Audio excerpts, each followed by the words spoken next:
Çmimi dominues për 1 litër naftë standarde në pikat e mëdha të shitjes me pakicë është €1.28.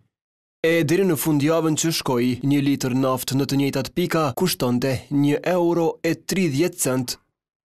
Madje për naftë të cilësisë më të lartë shkonte deri në €1.37. Sidoqoftë, ka edhe pika të shitjes që 1 litër naftë e shesin pak mbi €1.20.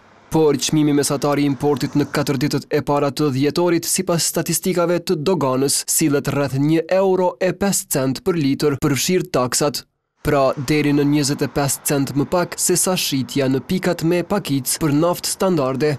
Madje sipas statistikave që dogana i ka përcjell TV Dugaxhinit, më 4 dhjetor, në një rast, çmimi mesatar i importit ishte 97.5 cent për litër, duke përfshirë taksat, apo 32 cent e gjysmë dallim me çmimin e shitjes në tregun vendor.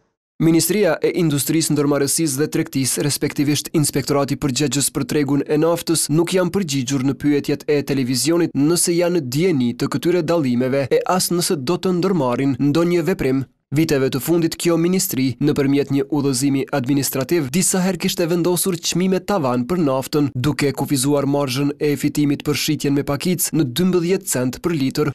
Sidoqoftë, në mungesë të veprimit institucional mbikëqyrës, kjo mas nuk është respektuar gjithmonë.